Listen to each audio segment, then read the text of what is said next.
Good afternoon, and welcome to this session of Brown Bag Biography, the longest running seminar series at the University of Hawaii at Manoa. It started in the mid-1980s and was originated by the emeritus director of the center, George Simpson. It has been going since then, and today's talk is number 773. It is currently organized very ably by Zoe Sprout, the graduate assistant associated with the Center for Biographical Research, and Paige Rasmussen, the managing editor and manager of the Center for Biographical Research. So I always make sure to acknowledge George and also to thank them for the work that they put in to make today and the entire series possible. Before I introduce our speaker for today, I have a couple of sort of earlier announcements about upcoming matters and some other events of the center. First is that next week, especially for those of you who attend these sessions regularly, there will not be a brown bag next week because it's spring break at the university. Although in this virtual environment, that doesn't have the same kind of effect that it used to. We are taking a break next week. So the next brown bag will be 2 weeks from today on March 25th. And that will feature Anjali Roy, who will be talking on the subject on writing Enter the Navel for the Love of Creative Nonfiction, an Abecedarian apologia for the genre. Anjali Roy is a teacher at Punahou. She received her PhD in creative nonfiction from the University of Hawaii at Manoa, and she served for a time actually as the managing editor for biography and the manager for the Center for Biographical Research. She's a very fine writer, and the topic that she's going to be talking about, Enter the Navel for the Love of Creative Nonfiction, is a recently published chapbook that she produced. And she refers to as an Abecedarian apologia. Abecedarian actually is a word that means organized alphabetically. Abecedarian, all right? And what it is that it's a collection that has 26 chapters, each one starting off with a letter of the alphabet in sequence, addressing the various sort of cultural, social, intellectual, artistic associations of the navel over thousands of years in different cultures. It's interesting, it's informative, it's also very funny in a lot of places and often quite touching. So she's going to talk about the process by which she put that together, because it is also very much autobiographical and life writing in terms of addressing many issues having to do with their family. That's 2 weeks from today. If you're interested in finding out more about the upcoming brown bags and want to be on our mailing list and get that information regularly, Zoe is putting the links into the chat, or already has, so those are available to you. I also want to mention, just in terms of the format here, the question and answer will run through the chat function. What you'll be able to do is put your questions in throughout the talk, and we'll do a Q&A at the end. I'll verbally direct your question to our speaker, and we'll say your name. This will be recorded and posted on YouTube, so be aware that if you ask a question, your name will be on that recording. The other thing I wanted to mention, which is an activity of the center, is that very recently, we were involved in the production through our biography monograph series of a volume, which is also a very substantial collection of prominent and interesting figures in Hawaii, including one that we share in common with the book of our speaker today, Neil Hannes. This is The Value of Hawaii 3, Hulihia the Turning, which is a collection of 65 to 70 essays by people that you will be very familiar with, or people you'll be introducing yourself to through this. These are 1,500-word essays addressing the question of how are we going to negotiate the future of Hawaii in response to the catastrophe of COVID, the challenges we faced before, and what kind of opportunities and challenges we'll be facing in the future. This book is available from University of Hawaii Press at $24.95 for the paper copy, but from the very beginning, I and my co-editors are Jonathan K. Kamakaviva Oleosorio, Noelani Goodyear Kapua, and also Aiko Yamashiro. We decided that from the very beginning that this had to be available, especially because of what was going to happen with budget or whatever, for schools and for everyone else, that the book would always be available for free. So it is available as a full and free download through University of Hawaii Press, and Zoe has actually put up the information to be able to do that. And to give you an idea of people's interest in thinking about the future, as of this morning, the book came out in late October. As of this morning, there have been over 5,000 downloads of the complete book, and we're expecting many, many more. I'd also just mention that there's a website of supporting materials that will be providing curriculum materials, more information about the authors. I will put that in the chat as well, so that you can get access to that. And there are many events associated with the book for conversations and whatever, which will be coming up along the way. Okay. All right. It gives me great pleasure today to introduce Jane Marshall Goodsill, author and historian. She was born and raised on Oahu, and over the course of her career as a licensed professional counselor, she has listened to thousands of hours of personal stories. After retirement, she served for 10 years on her county's historical commission, during which time she refined the art of taking oral histories. And after listening to thousands of hours of personal stories as a counselor, this parallel project involves actually being able for certain to select the people that you're going to talk to and get those stories.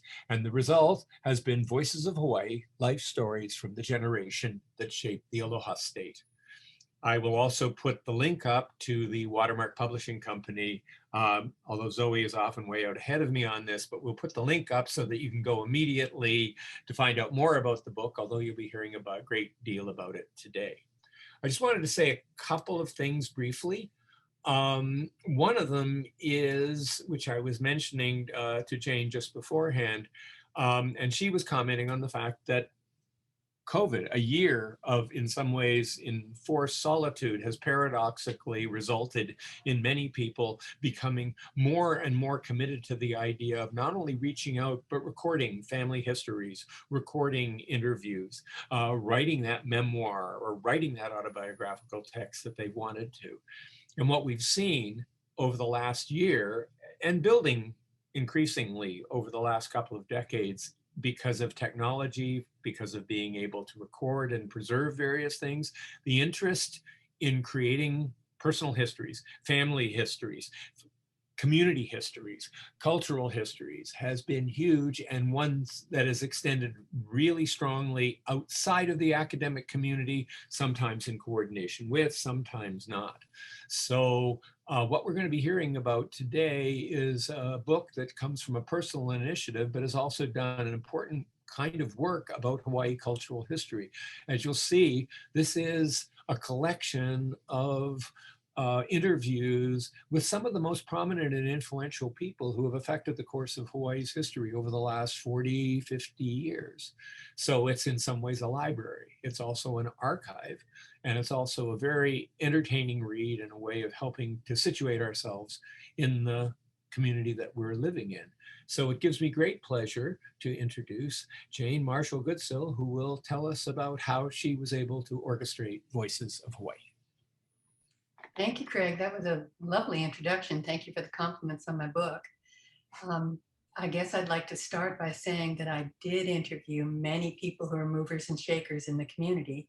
It all started because my father died in 2004, and I wanted to know more about his career as a lawyer. So I asked 10 people who he worked with and who he mentored and who he hired if they would give me interviews about my father, and they said yes.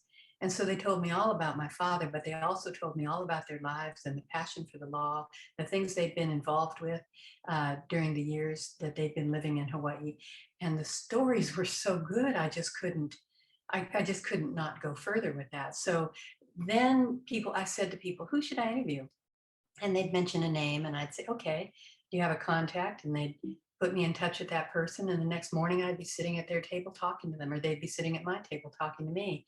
And it it was it was, you might say, how did you get all the people on the back of my book are listed, all the names of the people, and it's on my website too, voicesofhawaii.com, all the people I interviewed.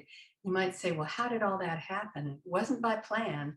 I didn't, there you go. And you see the outside edge has all the names of all the people I interviewed. I didn't set out to interview all those people. Many of them I didn't know or didn't have any contact to, but the people that I interviewed kept saying, go here, go here, go here. And every time a door opened, I followed it. And if any of you are trying to do collections of oral history, this is a very powerful way to do it.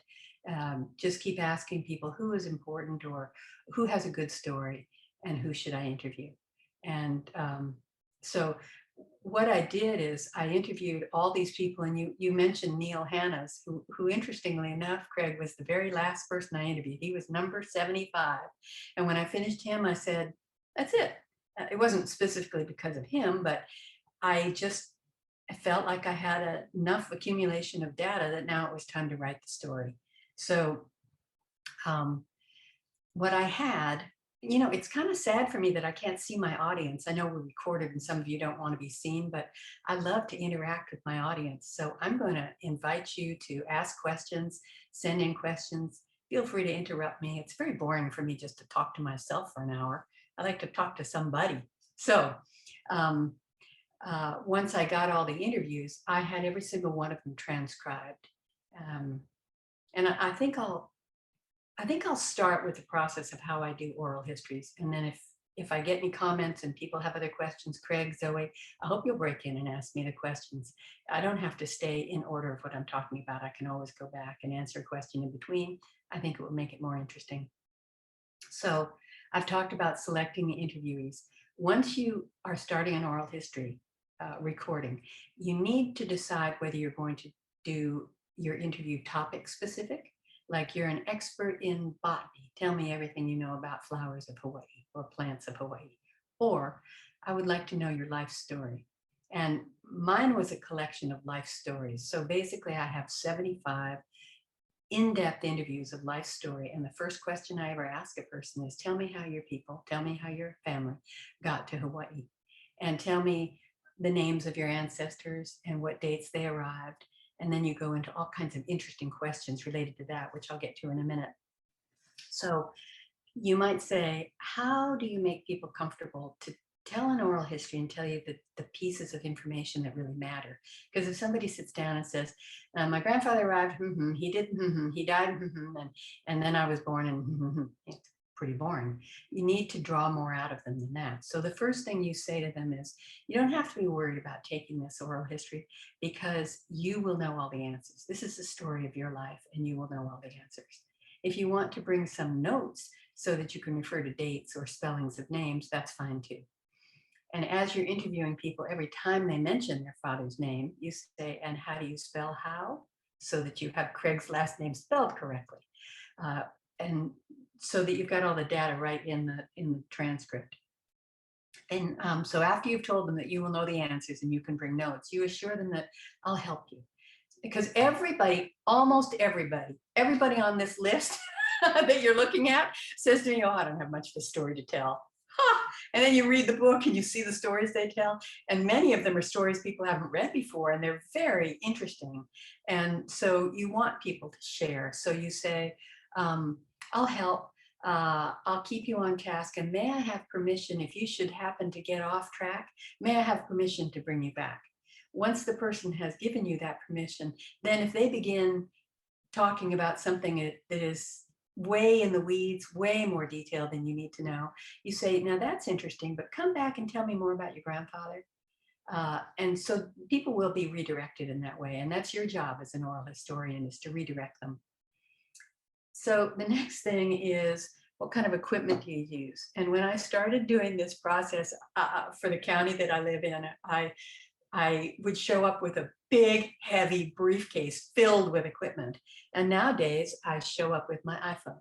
And you probably all know this, but for those of you who don't, I'm going to show you that on the front page of your iPhone is a little thing called voice memos. Whoops, wait a minute, there I am. Whoop, sorry, I'm trying to get voice memos, that little thing right there. Sorry, this is harder than you might think. So when you press voice memos, you get a screen that looks like this, and you press the red dot and the recording begins. And Apple microphones are fantastic. So you just put it on the table between you and you tell the person they don't have to yell, but you also have to tell them they can't be knocking their fingers against the table while they're talking. And if they do, you just put your hand on their hand and then they stop. So once you get your recording started, you just go. If you need to pause it, you can. Afterwards, you save it with the name of the person who you interviewed with and the date, and you send it up to the cloud, and then it gets from your phone to your computer. And then what I do is I send it to my transcriber so that she can transcribe. I don't know how University of Hawaii does their transcriptions. This was the most expensive part of my project because I wanted all the data to be accurate. My original idea was not to create a book. It was to create historical archival data about precious Hawaiian stories and precious people. I started with my father's generation, if I could, so that I wouldn't, so that I could get them before they were gone. And so, Zoe, will you show the picture of somebody signing a legal form? To me, it was very important to enter into a cooperative agreement with my interviewee. So I give them a legal form. And here's Oz Stender, who's beloved in our community, looking at my form. It's a one-page form, and it says, this is a cooperative project aimed at collecting oral history from people who impacted the destiny of Hawaii. And I will show you my transcript when it is completed. I will be editing it so all the sentences run smoothly, and any false starts like, oh, I think it was Fred who did that. No, it was Janet. No, it was, oh, I know it was Sarah. I leave all that out and just put what the person wants to say. I don't need to record what they don't want to say. I try and record what they do want to say. So I clean it up, leaving all the content the same. Then I submit it to them. I send a copy to Oz electronically, and if he's not electronic, I send it to him paper form. And he makes any changes he wants. And then after he makes all those changes and finalizes it, I have him sign a final release so that I'm covered legally. I would not want to misrepresent anything that anybody had to say or say it wrong. I did get one thing wrong in the book, and I'm very ashamed to say, well, I got a few things wrong in the book, but one was a date. It's the date of Mark Fukunaga's birth, and I got it off by about 10 years. And I don't know how that happened, but these things happen when you're writing a book. So I've apologized to him and said that if there's a reprint, we will get it right. So that's fine with that picture, Zoe, thank you. So I've talked about equipment and legal forms. And then I'll go back to the first question that I ask, which is, how did your family get to Hawaii? What I want them to begin to do is talk about people other than themselves so they can get a sense of competence and interest in their own story. So usually they'll start with the grandfather on the father's side. It's just typical. What was his name? How did he get to Hawaii? When did he come? What was his story? And I'm particularly interested in knowing the stories. I even asked, do you remember your grandfather? What did he look like? Was he big of stature or was he slight? Was he funny or was he serious? What language was his primary language?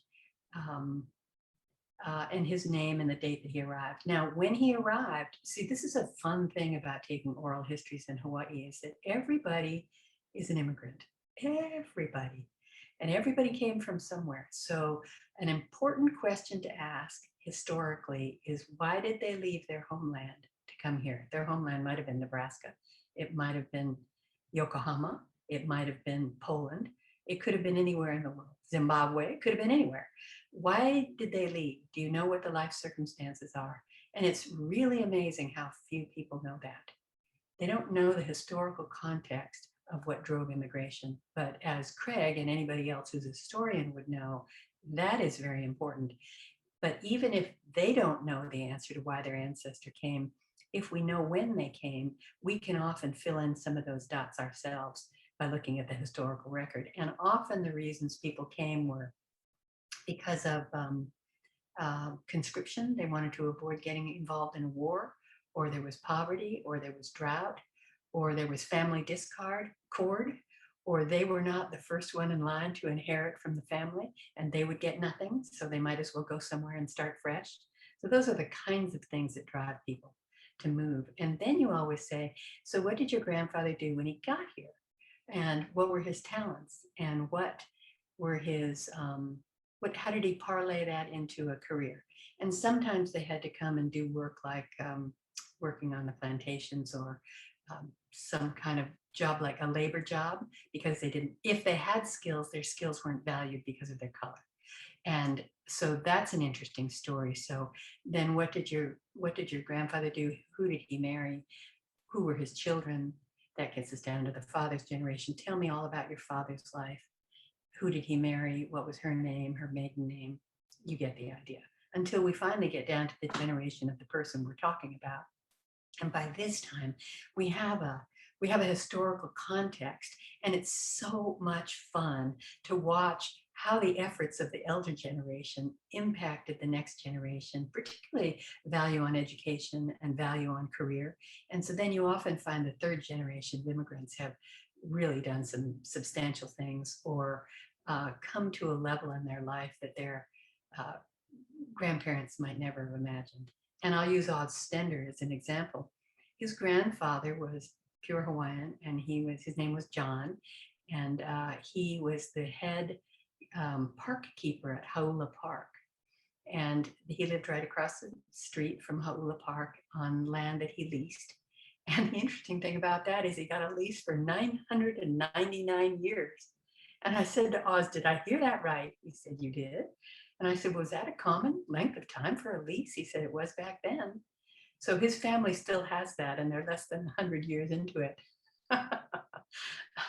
So then he told me all about Grandpa John's life. And then Oz had some amazing, spectacular things happen in his life, and did some very interesting he's very well known now for having been one of the Bishop Estate trustees about the time that the broken trust was happening. But before that, he'd worked for Grosvenor Estate, he'd worked for Campbell Estate. And when he begins to talk about some of the negotiations that happened behind the scenes to make certain business transaction happen, it's fascinating. And I said, how did you ever learn to do that? He said, you just learn on the job and you just figure it out. I said, would your grandfather be surprised at the life you've led? Because he's traveled all over the world and done all kinds of things. He said, oh my heavens, yes. My grandfather couldn't have even imagined the life I've led. And that leads to a really great oral history. So let me check with Zoe and Craig to see if there are any questions. If not, I will continue. Okay, we have actually had a couple. And one thing I just did want to mention in terms of the back and forth, we keep the video off, but if you do want to ask a question, want to ask it directly, and you're okay because we're recording this, we just want to make sure people have the options of not having their image up there if they don't want to. But if you do want to ask a question and would like to ask it directly, just indicate that in the chat box or put your hand up, and Zoe will set it up so that you can actually turn your video on so that you can talk to Jane directly. Yes, I would love to see anybody who wants to be seen. Okay, and in terms of this, one of the comments, Chahati Lancaster said, thank you for these practical tips. Yes, voice memos. I'm also enjoying how you manage the conversation of when you do the interview. So that's basically just a comment indicating thank you for talking about that. But you know, what I'll say about that is it's not really rocket science. People get nervous and they think, oh, I won't know what to say. And I've trained interviewees and I've given them a list of questions and they've gone down, they've said, what school did you go to? What year were you born? Where did you go after that? And the person gives one word answers. It's not sufficient. Everybody has a different way of doing oral histories, and I've invented my style on the fly. By profession, I'm a psychotherapist, so I'm used to asking questions of people and listening to their answers. It's very important to listen to the answers so that you can formulate the next good question. And I'm also very accustomed to asking difficult questions. For example, when was the first time that you noticed the color of your skin made a difference in the world? That's not something that we socially ask people, but it can be a very rich question that can bring up things to people that you're interviewing. And so you follow your instincts of, tell me, okay, I was going to say this. I use the Columbo technique, which is, really? Tell me more about that. Because people will say something that is common knowledge. And if I say, oh yeah, I got it, I understand that, they won't explain that piece to my audience. And sometimes the explanation has something really rare in it. For example, Oz would say, oh, we would go fishing, for spearfishing. And if I say, oh yeah, I know all about spearfishing, that's cool. I have stopped him from telling me the story. They had to make goggles out of pieces of wood that they put glass in and strap them with rubber bands to their faces so that they could look and see everything underneath the ocean. And the only problem is pieces of glass magnify everything larger than they are. So he said we had to know the distance from the nose to the chin of every single fish so we could know their real size and calculate it, because we couldn't catch a fish that was too small. It was against the tradition. And I'm thinking, see, if I hadn't known to say, oh, tell me about that, if I had pretended I knew all about spearfishing, I wouldn't have gotten that beautiful detail. So being Columbo can sometimes be very helpful. And I was just going to mention, in terms of Jane saying, you know, she invented her own way. She invented her own way, but actually it also is very much in keeping with best practices for oral history.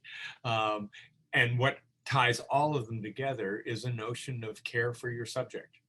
That what you're trying to do is make sure that you represent what that person wants left or recorded of themselves, and you give them the opportunity for having second thoughts about it. And they want the best of their stories recorded, not the most favorable. People are willing to tell you bad stories, but they want them recorded accurately. And I often go into an interview sort of like Larry King. You know, he would go into interviews without any preparation at all. And Craig, you may totally disapprove of this method, but it works beautifully for me. I have a body of knowledge from being educated and from having interviewed hundreds of people and listened to thousands of others. But I go in as if I don't know anything. And Oz says, so I worked for Grosvenor Estate. And I said, oh, well, tell me about Grosvenor Estate. How did they start? What kind of a company was it? And I act like I know nothing. So he gets to explain it all to me.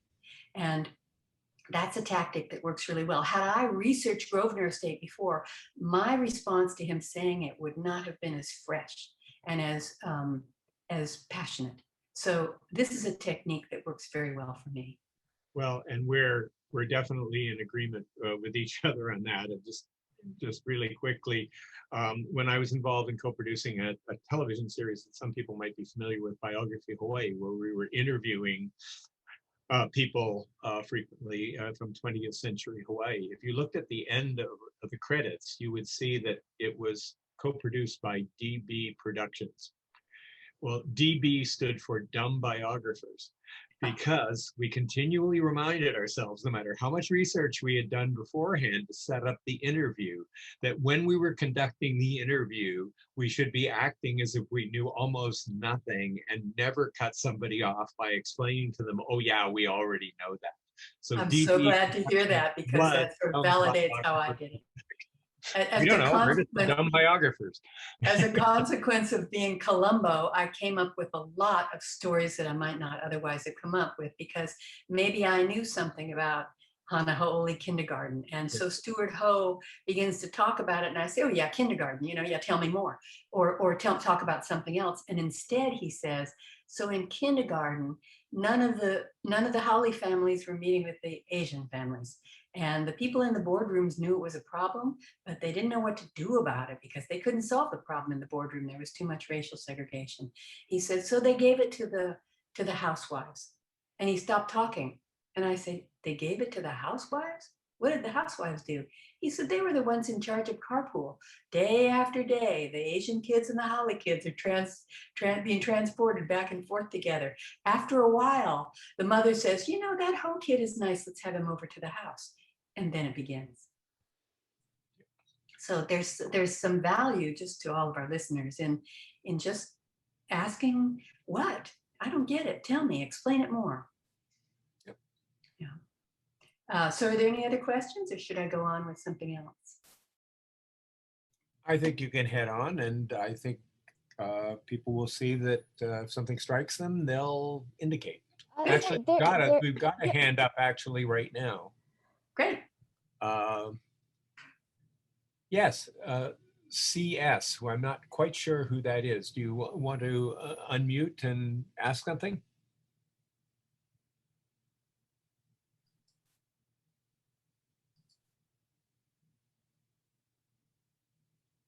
Zoe, can you help? Yes, I think they're unmuted. You should be able to speak. Are you there?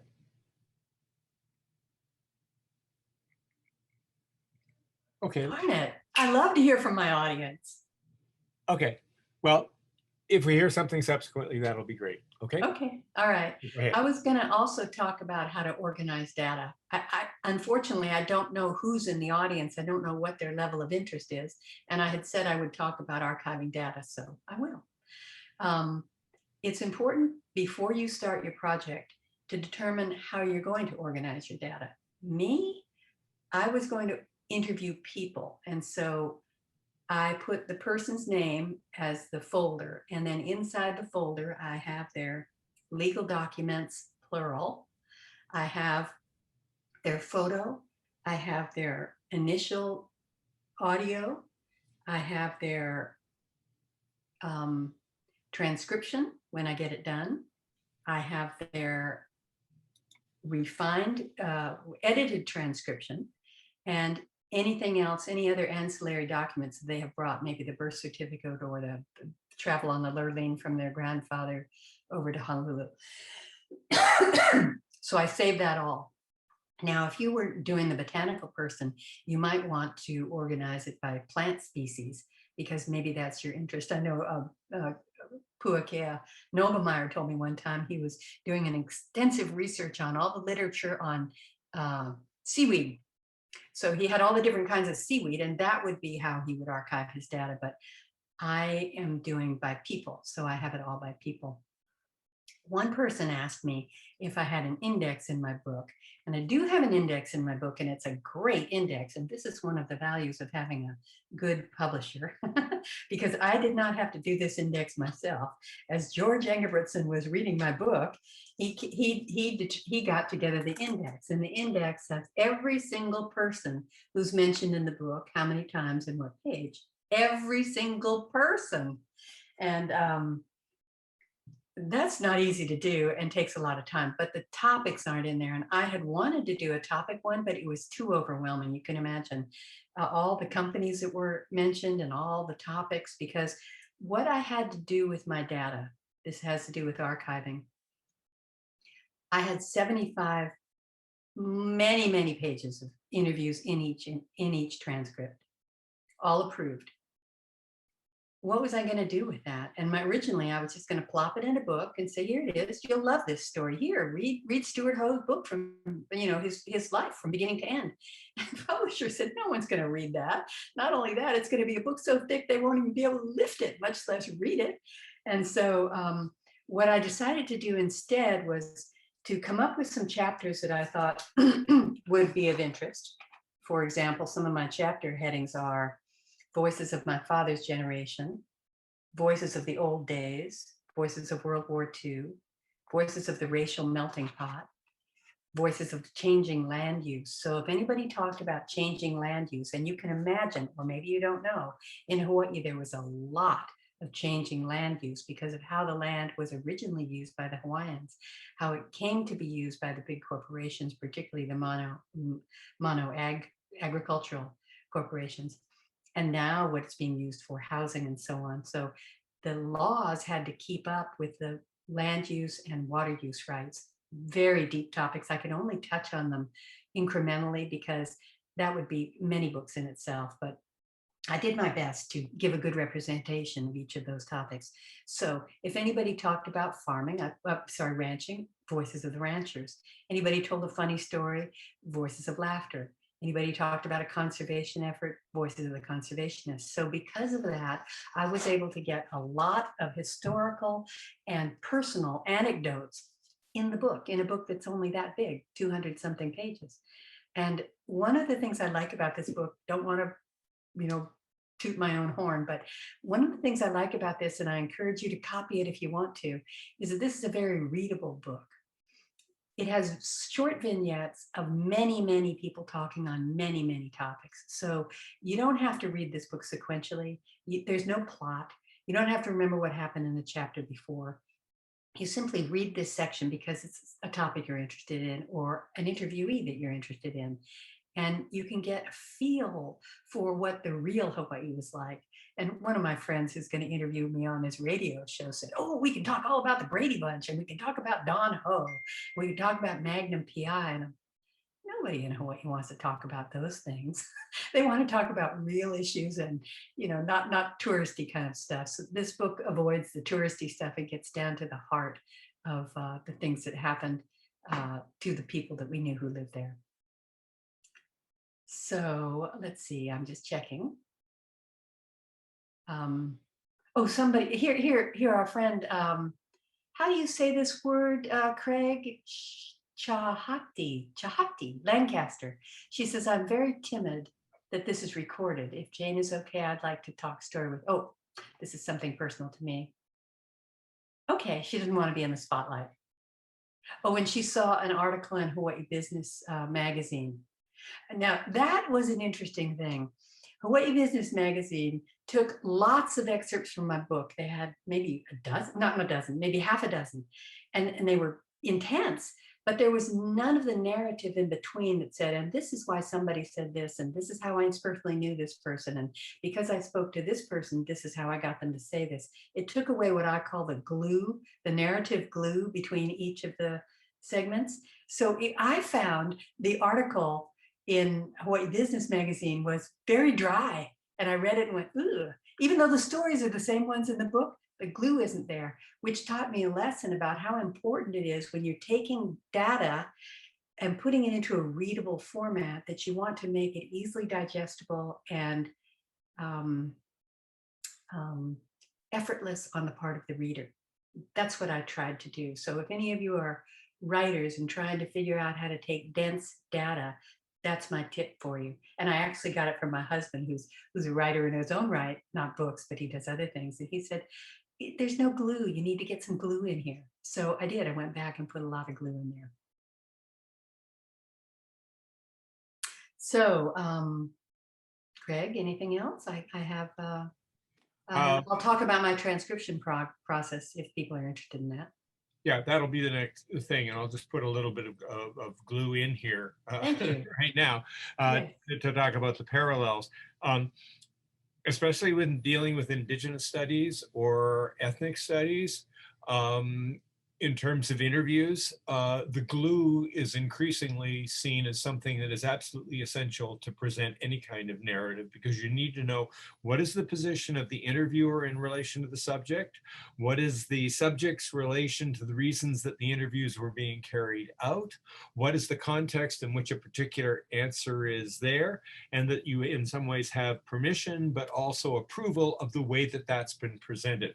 Now, you can be responsible for doing that yourself, but of course, because there are so many different kinds of research models or different kinds of publication models, what you will find is regardless of how carefully you try to do that, people will still pillage or extract or pull out what they want from it and leave behind whatever they don't really think is particularly important. So I have something to say about that, Craig. I was interviewed for something, and the gal had an agenda, and she wanted me to say this is how things happen racially, and she kept asking me questions as if I had been there during the racial integration, and I was probably 5 at the time that we were talking about, and I got kind of hooked into answering the question as if I were the sage. I'm not the sage. I'm the collector of stories. I don't know the answers.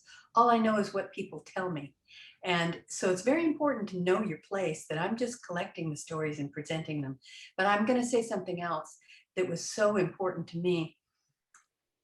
After I got the transcription, and my transcriptionist is brilliant. I don't use a service, automatic service to do it, though I might have to look into that for cost reasons. She would do all the research. She would look up the people. She would look up the dates. She would make sure everything was correct. she would look up the Hawaiian spelling. It was amazing. So that when I got it back, it was pretty accurate. Then I would take something that was this long and I would make it this long, because you cut out all the false starts and you cut out all the double sentences, and they say it down here, but they said it in another way up here. You just make it more condensed. Then I would send it to the people and they would review it. Then I even went further than that. Before I put the section on Mitch Dolier in here, or name anybody, I would send it to them and say, Mitch, this is what I'm going to print. So everybody knew what was going to go in the book, and everybody got another chance. And I would say, this is the context I'm going to have it in, because I did not want anything to come back on any of my people. And one of my people told me a story that I thought was incendiary. I thought it would reflect bad on him and possibly his family. So I met with him personally and said, how are we going to tell this story? He said, it's a story that needs to be told. I'm leaving it to you to figure out how. And so I figured out how to do it without using his name. I said, somebody told me once, and someone said, this is how it worked. And I was able to put the data in the book without naming the person. And I didn't want anybody to end up looking, bad. And actually, a question just came in, and I could probably at least initially answer it because of the nature of the question. It says, have you considered helping Warren Nishimoto's oral history project through your connections and ability to raise funds and have information published? What I would point out, the reason I'm saying, I'll just jump in here, is because Warren Nishimoto has in fact retired, and he was head of the Center for Oral History at the University of Hawaii.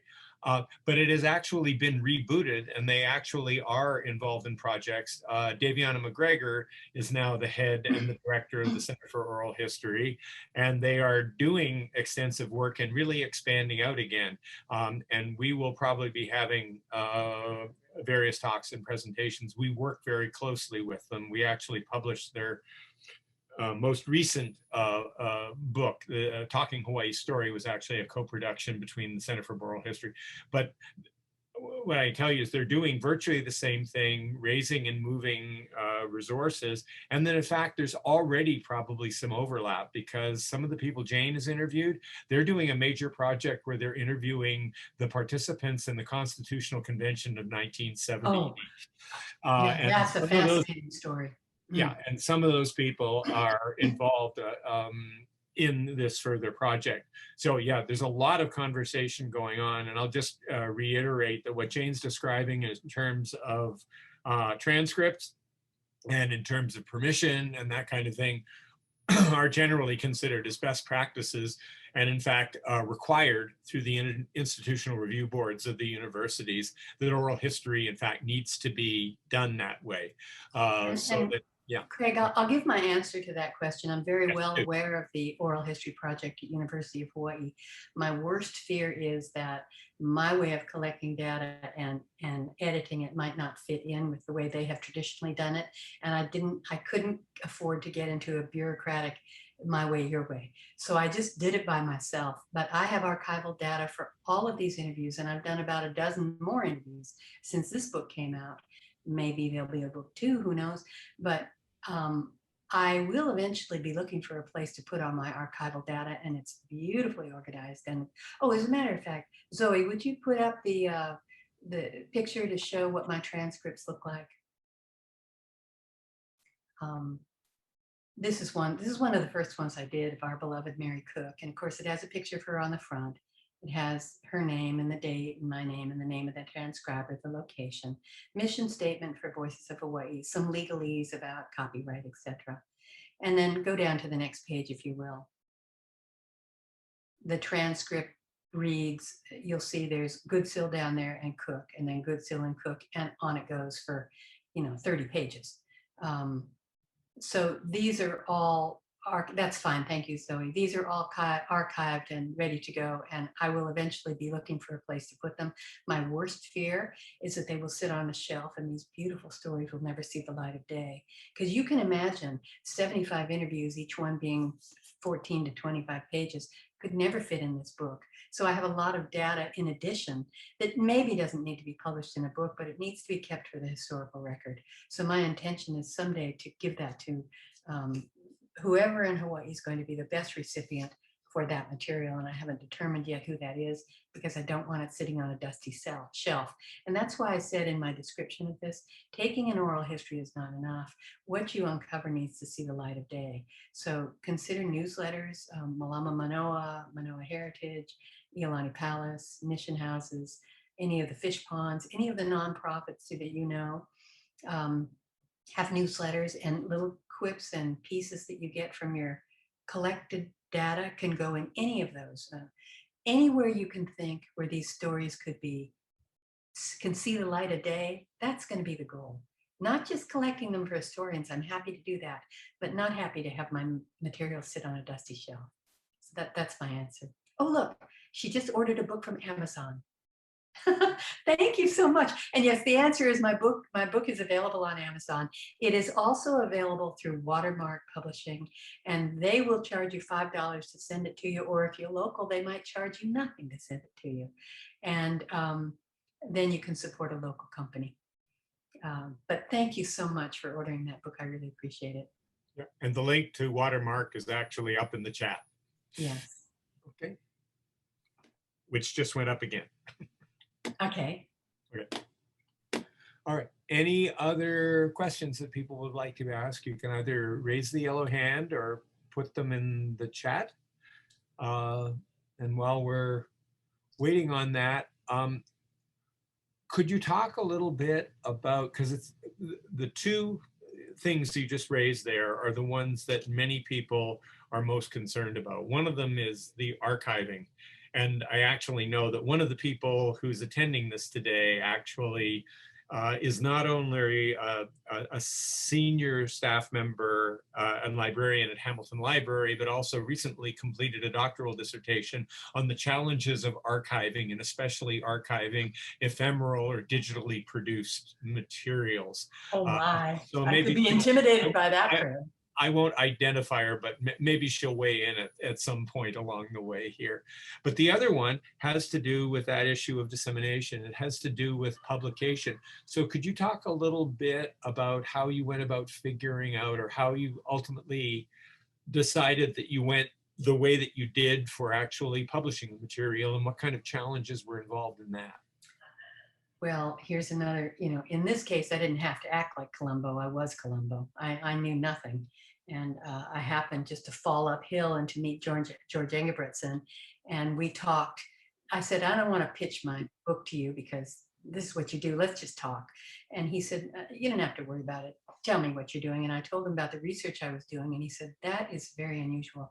Nobody's ever done that in this context, and then made it into a book. And so he and I worked on that together. And I just fell uphill. I just got lucky with him.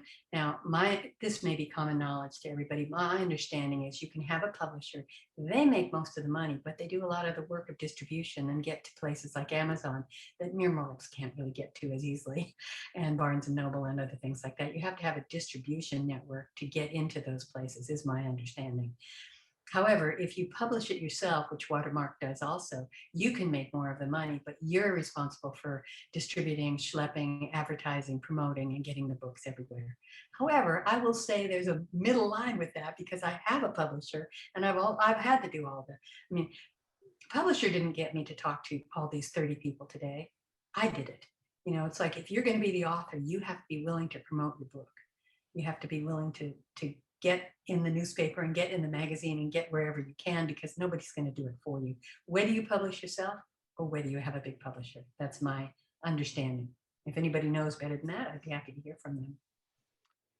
I just know the same thing. Even the biggest publishers count on the fact that the major publicist for the book is going to be the author. Fortunately for me, I really like it. I find it very creative. Now, another thing I'll say is taking the interviews touched my heart. Oh my goodness.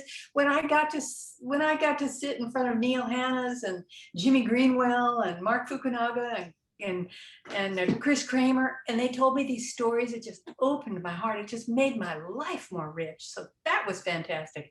But then when I got to sit down to compile it all and actually put it into chapters, that was very mentally stimulating. It wasn't a heart thing. It was a mental stimulation, like three-dimensional tic-tac-toe, and I loved it. And then if you'd said to me, how are you going to like this publication? I would have said, not so good. But you know what? I'm loving this too. The promotion is what I mean. It's fun for me. Mhm. And yes, I can hang out after Zoom if you want to, if it's possible. Any other further questions or comments? I'm Raise a so hand or so write it. honored and pleased that you all joined us today. It's a real tribute to this program from University of Hawaii that they have so many people that follow them. It's awesome. Well done, Craig. Well, I should mention just two things there. One of them is that this is something that changes in technology and publication has actually made possible in a way that it wasn't 30 years ago. And if you take a look, for example, at Watermark, who is the most visible proponent of this in Hawaii, in Jane's case, they took on the responsibility of publishing and took on the attendant expenses and that kind of thing, although sometimes there are subventions and various other things involved. But And they take the risk because they may or may not make money. Yeah, but they have a subvention program, and they also have what they call their legacy program. And we're going to have somebody in April actually talking about that process, the person who actually is their major liaison on that, so that they will actually provide those kinds of services for people at cost, but it's become incredibly inexpensive compared to what used to be. If you were going to self-publish 35 years ago, you would have to, bring out $10,000, have no distribution whatsoever, and what you would end up with is a number of large boxes of books that you had no way of getting to people. Now, because of online distribution, because of print on demand, on all of those kind of things, it's a possibility, and people have a whole range of publications. And I'd urge you, if you're thinking about this kind of project, to take a look at Watermark, because they actually present the entire spectrum of services. I know this sounds like an ad for them, but from my end, it's an ad for these stories getting out there and people actually being able to present them and being able to have them there in the way that they want them. So the spectrum sort of runs the range from the publisher is doing it, so they're going to have certain kind of criteria, to you are basically employing the publisher to do it. So basically they're going to produce more or less what you want them to, although within their own standards of professionalism. Now, hey, Craig, somebody asked another question. Do we have time? I know it's 5 o'clock. That's where we're going right now. This will end at 1:15. In the olden days, this was to make sure that students would be able to get to their next class. But now but we will end at 1:15. All right, well, two questions here. In addition to comments of people said, Jane, you did amazing work. I'm going to get the book soon.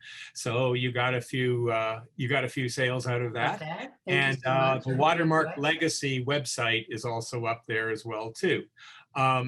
Somebody has asked if you could talk about the legal issues involved, because you mentioned so strongly the kind of release forms that you had people.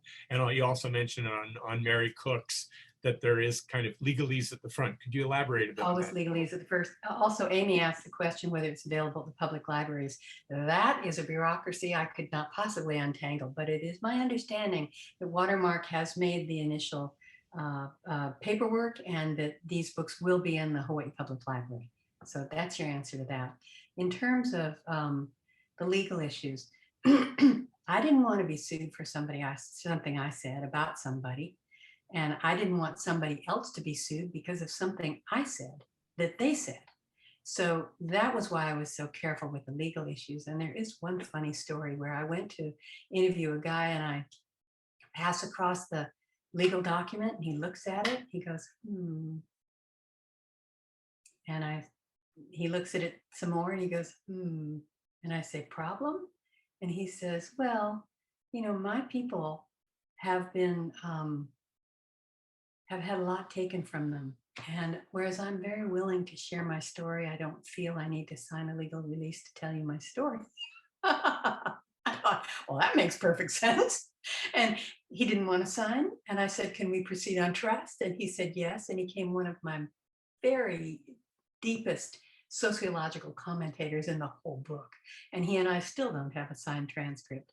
But the reason why I want one is I want him to take the responsibility for reading what he says to me, which he did. He read everything I sent and approved it. And his father had had an oral history done years ago, maybe by UH, I'm not sure. And I had found that, and I asked a question to him and put his father's answer, and then I put his answer and interwove the two. So his final transcript is a combination of him and his father. It's very tender. But basically, I wanted him to have ownership in the material so that it would come out the way he wanted. And there were several people who just, maybe they were too busy, or maybe they lost interest, or maybe they're not organized, whatever it may be. They just couldn't get around to giving me my document back and saying it was okay to use it. And so one guy who's very, very, very prominent got about this much, one paragraph in the book, because that's all I could put, because he hadn't approved it. So the legal issues can be tricky. I think it would have been fine had I put more, but I just wasn't willing to push the issue. If he had wanted it in there, he could have responded. But out of 75 people, 68 of the people I interviewed were in the book. So that's a pretty high rate of return. Yeah, two things in relation to that. One is, if you were doing it you have a degree of latitude because you're doing it as a private individual. Anybody involved in a university project that uses oral history as a research has to have the documentation for informed consent because it's tied to the institutional review board, and basically it's a matter, you cannot use the material unless you can show that the person knew it was going to be used and gave permission for doing that. That's not the same as if it's outside the university community. So you've got a degree of latitude.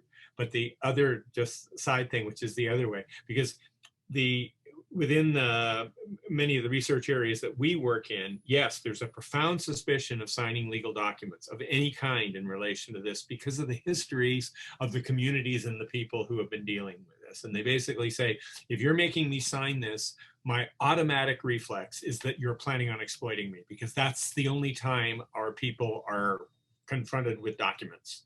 Right, so that's a resistance. But the other end of this is, in a number of occasions, I've been involved in projects where we've been interviewing lawyers, and of course, you're coming from legal royalty in Hawaii. But what I found interesting was that when we presented those kind of forms in front of the lawyers, they would frequently just sign it without even looking at it. Oh, yes, Craig. That's how it happened. You know, I interviewed a lot of lawyers because a lot of people who are movers and shakers have legal degrees. They just signed it, no worries. Yeah, well, I asked once, I actually asked, I think I can even quote this. I asked, it was Mark Bernstein, because we were involved in doing a biography of Harriet Bauslag. And I asked him why I was interested, why didn't you look at it? He said, if there's any problems down the road, I'll get out of it. Well, exactly. You know, that's nothing you could exactly give me true. is going to be too restrictive. I'll get whatever I want. That is exactly true. And somebody asked if I could share my legal document, and I can, but I think the ones that the UH makes are probably better, if not whatever. But and if any lawyer seriously wanted to get outside of this document, they could. It's mainly a show of good faith. I am going to represent you as best as I can, and you are going to participate in it. So it's just a show of good faith. Yeah, and if you go to the Institutional Review Board at the University of Hawaii, you can actually get templates for these kind of letters. And I recommend that, because they're probably, you know, they're probably very good. Now, somebody asks, do you or does the publisher research copyright issues related to photographs, graphics, etc.? Most of the photos in the book I provided. For example, there's one I'm going to show you of me and my father. It's a very sweet picture. And I took it. It was in my family archives. We're walking down from the living room from dining room to the living room, and I'm going to be married the next day. And he's walking me down the aisle. So most of the pictures I provided, but a few of them were gifted to me from an art collector. And I understood that if you owned a piece of art, you could publish it. So I owned a piece of art and I used it. And you know what? I was wrong, and I got in trouble with the artist, who's a friend of mine. And this is it. It's beautiful. It's done by Ida Perkins. This is a it's still in publication. She's still an artist. She still sells it. My using it was an infringement of her, what are the words? Legal rights, her creative process. And I should have asked permission, since she's still living and she's still creating this piece. But I've had this piece in my possession for 45 years. And I assumed it, since it hangs on my wall, it's mine. And I was wrong. So there you go. She forgave me, but it was something I did that was wrong. You're lucky she was a friend and it was forgiveness. This is, I can tell you, if you're publishing or involved in anything that involves photos or graphics or poems or songs, you better get permission, because there is a huge industry. Some of you may know about Disney, where, you know, preschools have been sued for putting Mickey Mouse on the walls of the playroom. It's a huge business, and it's also highly lucrative. We did a special issue on Prince, right? The musician Prince. To quote one line of one of his songs is $300. So we quoted 10 lines, and that was $3,000. And images often aren't owned by the artists anymore. Like the Getty Foundation and various other places, they bought up all these images. And if you put it up there, especially if it goes on the net, they will go after you and retroactively ask for really substantial damages, like in the thousands. So you have to be far more careful about pictures, about graphics, or songs, or poems. Those are the big four that you really have to be careful about in terms of reproducing. And it is a matter of the fact that you own the physical copy does not mean you own the rights to it. And I had that dead wrong. Somebody told me that I would be fine because I own that print, and I was wrong. I had to learn that the hard way. So just sharing. They're wrong. It's also like letters in archives. The fact that a library owns a letter by somebody does not mean that they can give you permission for the content. The physical object is owned by the archive, but the content is actually still owned by the artist or whoever is the heir to that artist. So that's what you're getting there. You own the physical object of that painting, but you actually do not own the intellectual production of it, unless you have bought those rights from. Now, to give you an idea, this happened today to me, okay? A Chinese scholar wanted to translate one of my articles. I was perfectly fine with it. I want people to read what I'm doing, all right? But I said, you've got to get permission from the publisher because they own the copyright. He wrote me this morning and said that he couldn't do it because Routledge was going to charge him for translating it 900 pounds, which is about $1,400 at the moment, none of which I would get. This is just the publisher because they own the copyright on it. So yes, photos, videos on websites, beware, be afraid, be very, very afraid, because there are some people who involved in this. If you put a photo up on a website or a video up on a website, if there is an ownership issue, they can not only come after you, but they can also insist that it stays up there so that you can't say, well, I've taken it down, we're all good. Because they'll insist on you paying them for use. Now, Okay. Yeah. Let me finish up with a little bit of lighthearted, because you've told us to be very afraid, and I want people to feel like they're invited to take oral histories of their loved ones and their friends and the people they respect. So It's no problem at all. I'm going to finish. But the very last story in my book is called Can, and I'm talking for almost 2 hours about ranching with a cowboy on the Big Island.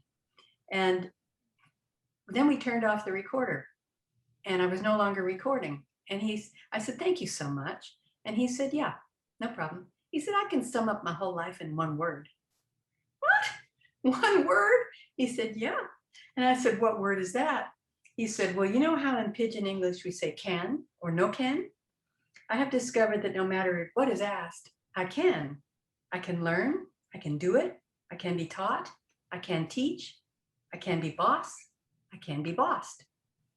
Then he goes on to say, whether it was learning to butcher at age 12, learning to surf as a child from my father on Oahu's large North Shore waves, riding a horse, finding out how to function in a mainland college when Pidgin English was my first language, managing a ranch, hiring people, firing people, retraining people from age-old traditions in ranching, converting large tracts of cane land back into ranching land, adopting new methods of herd managing, interfacing with the high mucky mucks at the fancy clubs on Oahu, speaking before Hawaiʻi State Legislature, testifying before the United States Congress, or just asking cattle to go where I want them to go. Ken.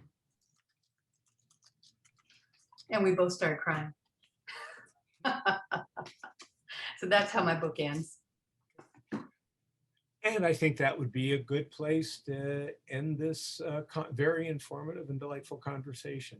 And I would reiterate what Jane was saying there, that even though there are a lot of challenges and even though there can be difficulties, there is with everything and the benefits. And especially if you're doing family materials or community materials, the value for the people that you eventually share that with is so strong that you should be encouraged. And one of the things as well is that virtually everyone can do this in one way or another. You just have to look at how many people are subscribed to Ancestry.com to realize how important and how pervasive an activity this is.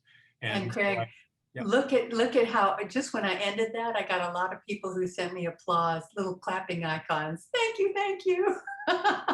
Oh, we're also getting mahalo nui loa, mahalo, thank you, Jane, et cetera, et cetera. So very thank well you to received. everybody. And you got a few sales out of the deal as well, too, which is awesome. Even though I can't see you, I appreciate you being here today. Okay, so thank you all for attending today, and join me in thanking Jane, and best of luck to everyone. And I hope we'll see you in a couple of weeks and that you might consider attending another one of our sessions. Thank you all. Thanks, Craig.